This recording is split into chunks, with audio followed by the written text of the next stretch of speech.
Power is a dangerous temptation. It can defend freedom or destroy it. And in Washington, President Donald Trump is once again walking that razor's edge. He says he's not a dictator, but claims most Americans might just like one. With troops on standby, flag burners in the crosshairs, and even the Pentagon on the verge of being renamed, on paper it looks like law and order. In practice, critics say its raw power stretched far past the Constitution's limits.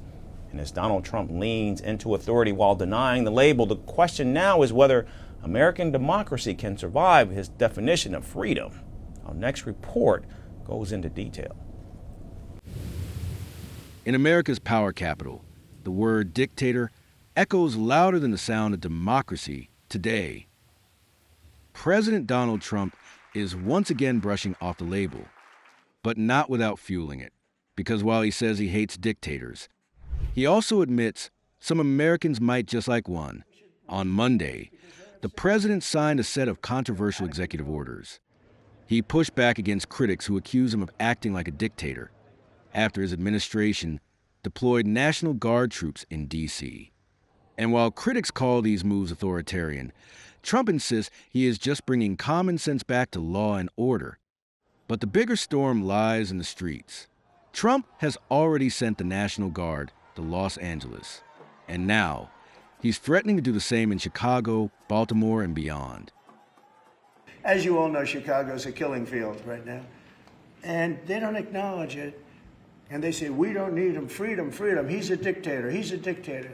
A lot of people are saying maybe we like a dictator. I don't like a dictator. I'm not a dictator. I'm a man with great common sense, and I'm a smart person. And when I see what's happening to our cities, and then you send in troops, instead of being praised, they're saying you're trying to take over the republic. These people are sick. Trump says there is rising violence in these cities. Democrats say the president is manufacturing a crisis to grab power. The backlash has been fierce. California's governor, Gavin Newsom, warned of an authoritarian takeover. An Illinois governor called Trump a wannabe dictator after the president threatened to send troops to Chicago. Donald Trump wants to use the military to occupy a U.S. city, punish his dissidents, and score political points. If this were happening in any other country, we would have no trouble calling it what it is, a dangerous power grab.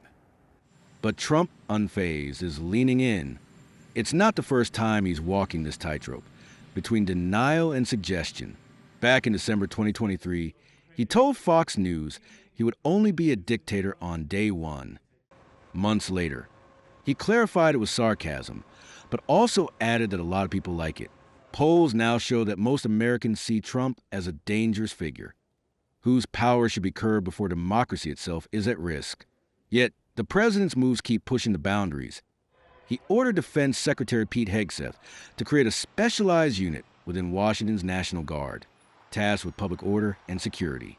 And in a striking throwback, the president floated changing the Pentagon's name back to the Department of War. And he went further, tightening his clampdown with a new order to investigate and prosecute anyone who burns the American flag, despite a 1989 Supreme Court ruling that protects it as free speech.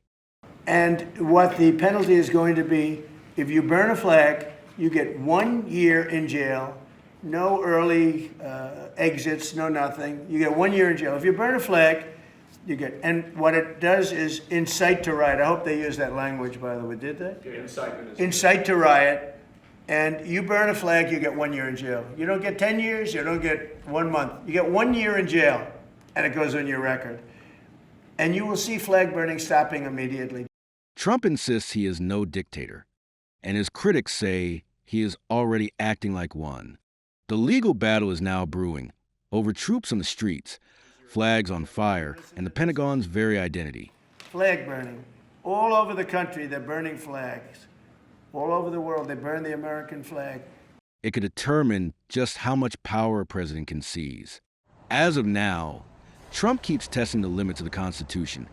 If America's streets become battlegrounds and its symbols turn into weapons, the question that stands is whether the stars and stripes will still stand for liberty or for Trump.